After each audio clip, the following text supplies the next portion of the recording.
I, 27 female, screamed at my husband, 28 male, over his hobbies, and now he's changed and I don't know how to fix this. Hey everyone, I need some advice about a situation with my husband. I'm 27 female, he's 28 male, and we've been married for 4 years. He has a room where he keeps all his hobbies: sim racing, aviation setups, soccer analysis tools, Lego sets, music production equipment. Basically, it's his sanctuary. He's super analytical and loves writing down and dissecting things, from sports to politics. He's slightly on a spectrum and very introverted, so he doesn't have close friends. I'm really the only person he shares everything with. He's always inviting me into his space to be part of his interests. I love him and appreciate that he wants to include me, but sometimes I just need some time for myself. Recently, I snapped. I yelled at him, saying some hurtful things that I didn't mean, like how his interests bore me, that he needs to get a social life, and even questioned why I married him. I regret every word, but my anger got the best of me and I couldn't control it in that moment. Since then, he's completely changed. He stopped spending time in his room, moved to sleeping on a couch, and barely talks to me. He even ignored our usual tradition of watching our home nation's soccer team play, something he'd never skipped before. Instead, he was working on his laptop, breaking our no work at home rule. When I asked him about it, he said he didn't care about the game and mentioned that maybe he should be more like his father, who's a workaholic and who my husband idolizes. He even added, I don't blame him for divorcing at that age now. I've apologized multiple times, but he just says, it's okay, maybe you're right, and shuts down any attempts I make to talk about his interests. I'm terrified he's considering divorce. I know I messed up, but I don't know how to rebuild trust and help him feel valued and loved again. I don't want to lose him, but I'm unsure how to approach this and make amends. Any advice? Now for the top advice. You didn't just criticize his hobbies. You degraded him, saying he needs a social life and asking why you married him. Did you even try to talk to him frankly before you snapped? Did you tell him that you needed some space? Or did you just stuff it all down until one day you screamed it all out? Instead of apologizing, I suggest that you see if he's willing to go to couples counseling with you, where y'all can work on communication and trying to move past this incident. Seriously, she literally just told him that they have nothing in common, that he is a bore to her, that they can clash on fundamental levels, like the social thing, and outwardly questioned why she married him in the first place. And now she's surprised he's thinking about divorce? Girl, you are the one who put that idea in his head, and then yelled a laundry list of valid reasons for him to leave you. Honestly, I also wonder why you got married. I hope he does get a social life. Maybe he'll meet someone he actually has something in common with. I have a relative who complained to me that her husband was forever in their garage tinkering on an old car. Apparently, he should have been inside talking to her. I asked whether she'd ever thought of going into the garage with some drinks and a chair and chatting with him and reading. She said no, and then pointed out to her that unlike her first husband, at least she knew where to find him during his leisure time. Her first had several girlfriends. She just looked at me for a minute and then stopped complaining. There is a comfortable chair in their garage now, as well as a television and a small bookshelf. I'm no hero, but 20 years later, they're still happily together. Questioning why you married him is a really awful thing to sling at someone, regardless of anger or honesty. You can talk out what you regret saying, but him pulling away is understandable. Right, I was saying there's no way one can come back from saying stuff like that.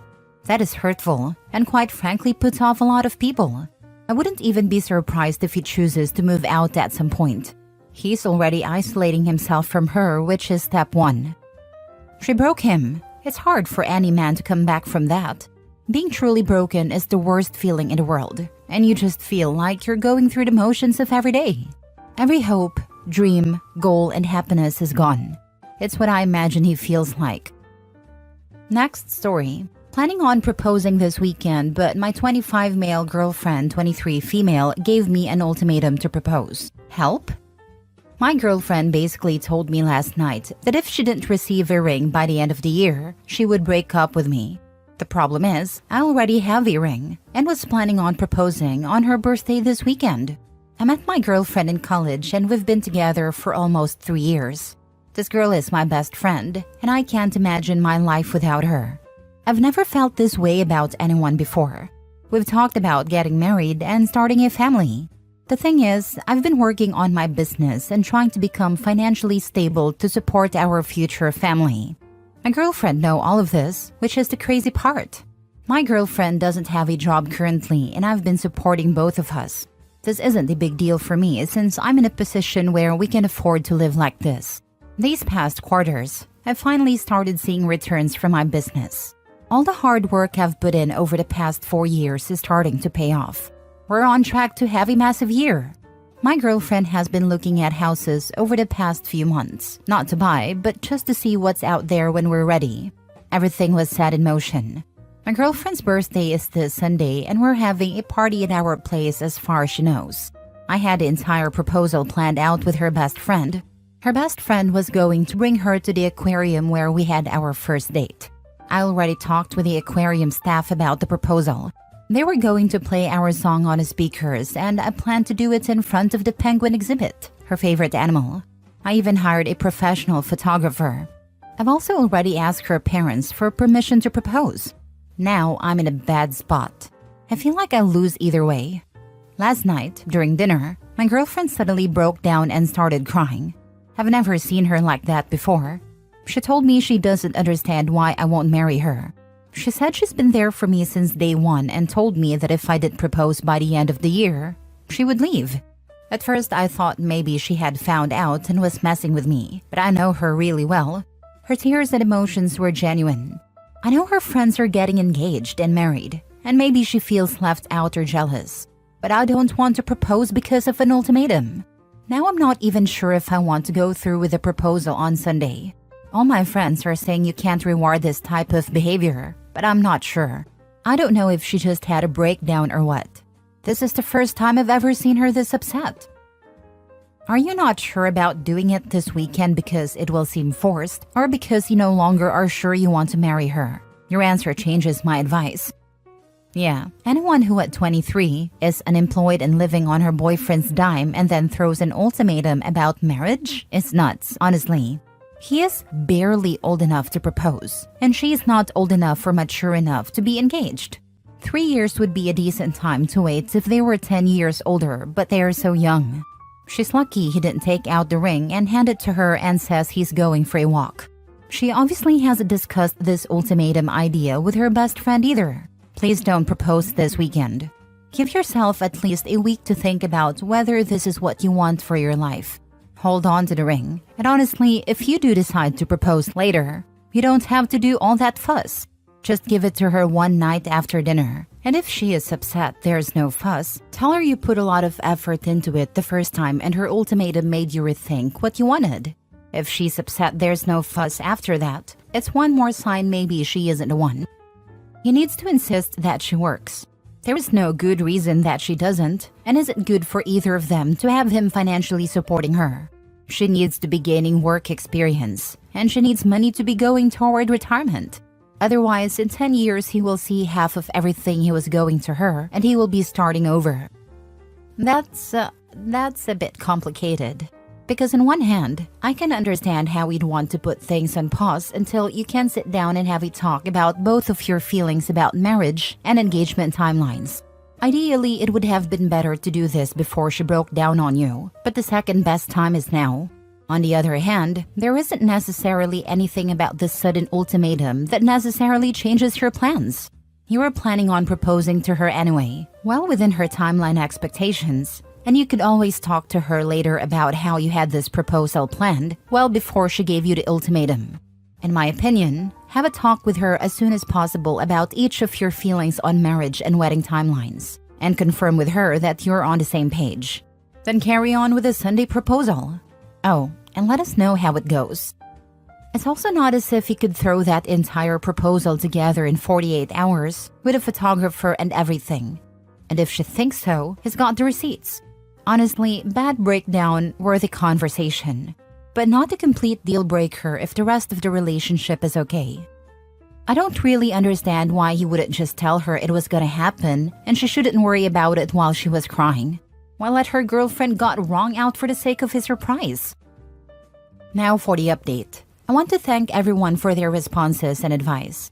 One of the questions I'm getting is why my girlfriend doesn't work. She just graduated last year with a degree in biology. Unfortunately, she's been having a difficult time finding a job because we live in a rural area. She's always there for me when I need her help with my business. Honestly, I've already told her that she doesn't have to work if she doesn't want to. I had a conversation with her best friend last night, and she informed me that she might have said some things to throw my girlfriend off track. I didn't tell her best friend about my girlfriend's breakdown. Since the whole thing happened, my girlfriend has been a bit distant and has been giving me the silent treatment. As of right now, I'm 80% leaning toward going through with the original plan. I still want to marry her, but the ultimatum part is bothering me. Like, how could she say she would leave after everything we've been through together? Her best friend and little sister are flying in tonight for her birthday/proposal on Sunday. Two of my closest friends, who are basically my brothers, are coming also, the ones y'all referring to as idiots. And yes, they are singles. As for why I planned a proposal on her birthday, it's because when her older sister got engaged on her birthday, she told me that's what she wanted. Regarding the ring, I've had it for 2 years already. I bought it when we went to the mall during college and she showed me her favorite ring there. I actually just finished paying off the credit card for it last month. Do I think she's actually going to leave on January 1st? No, I don't think she would actually leave. Knowing her, she might leave for the day, but she'd be right back home before it gets dark. Last story. My 40 female husband, 40 male, has been going to therapy to work on his temper and his therapist reported him to CPS. He's saying he no longer go to therapy because of this. How do I keep him engaged in the therapy needed to do the work? So me, 40 female, and my husband have been together for about 10 years, married for 5 of them. We have 1 child, 3 male. My husband has always had a short fuse, been argumentative, and struggled with managing his anger. It's taken me a long time to convince him to go to therapy. About a year ago, he finally agreed to start. However, it recently became clear that he hasn't been open and honest with his therapist, and I've continually encouraged him to be transparent so he can address his issues. For reference, he's never hit or hurt me or our son. I describe him more as a yeller, someone who tries to avoid conflict by being loud. This isn't a healthy dynamic for the home, so I've been insistent on him seeking help. In rare instances, he has thrown something, never at me or our son. One of these instances was recent, and I told him he needed to be honest with his therapist to help him understand why this is his reaction and to work on healthier responses. He had a session this week and asked to increase the frequency of his sessions. I was relieved that he was being honest and recognized the need for more than the monthly sessions he had been doing. However, today's CPS left a card on my door and wants to talk to me regarding concerning behavior with Dad. Clearly, I know who made a report, and so does my husband. I've already arranged to meet with CPS. But now, the issue I'm facing is that my husband, who was already distrustful of the system and sensitive to the stigma surrounding it, has become even more distrustful. I'm also feeling frustrated because this specific incident was something I'd consider reportable. He threw my son's Play-Doh into the yard after my son played with it on the deck and refused to clean it up. I'm a PhD clinician, so I'm very familiar with the system and extremely protective of my and my son's safety and well-being. While my husband's temper is a current challenge, he has been actively taking steps to work on it. I love him very much, and I love our family. As long as he's committed to making changes, I've agreed to support him. I've made it clear, though, that I will leave if things don't improve because his temper and unpredictability aren't healthy for our home. Now, he's told me that he's going to stop going to therapy because, in his words, this is what happens when I'm honest in session. Does anyone have advice on how to keep him engaged in therapy? I'm feeling a whole host of emotions, mostly sadness that someone seeking help was reported for an anger outburst, reinforcing his distrust in the system and discouraging him from being honest in his self-work. I'm also frustrated that his therapist, who has repeatedly reminded him they're a mandated reporter, didn't feel the need to tell him they would be reporting this particular disclosure. I know it's not required, but I've always operated on that ethical principle with those I've treated. I feel like without his commitment to getting help and working on this, our marriage will fail. I'm also a PhD clinician. So you are aware that a therapist would not call CPS over some yelling. Also, if it wasn't the therapist, he threw it outside, so maybe the neighbors had enough of him flipping out and yelling at his family that they made a phone call. I mean, if he's been like this always, there are plenty of people probably worried about the kid. This is my thought too. Sounds like neighbors have heard lots of frequent yelling and the sounds of things being thrown. That would be my top bet. The kid is 3 years old. There is no reason to scream at a 3-year-old and throw his toys out in the yard. Kids this age need to be talked to in a normal voice and told what they've done wrong. Maybe he gets a timeout. This guy should not be parenting until he gets his anger under control and learns how to be a father. Yup, and to a little child, that kind of behavior tends to kick their nervous system into fight or flight. A rageful caregiver is an existential threat, and a little toddler's brain/body has no way to know that grown-up, who they rely on for basic needs and love, isn't going to physically hurt or abandon them. In fact, even for adults, dealing with someone who is raging out by yelling and throwing things can have a similar effect. It's just that with kids, the consequences tend to be much deeper as it literally shapes how their psyche and nervous system develop. But for example, in many places it is legally considered physical assault to do things like punch walls, throw objects in rage, get up in someone's face while screaming, etc. Even if you never actually hit the other person. If there is threatening behavior that would cause a reasonable fear that the person may physically attack you, that can legally be considered assault.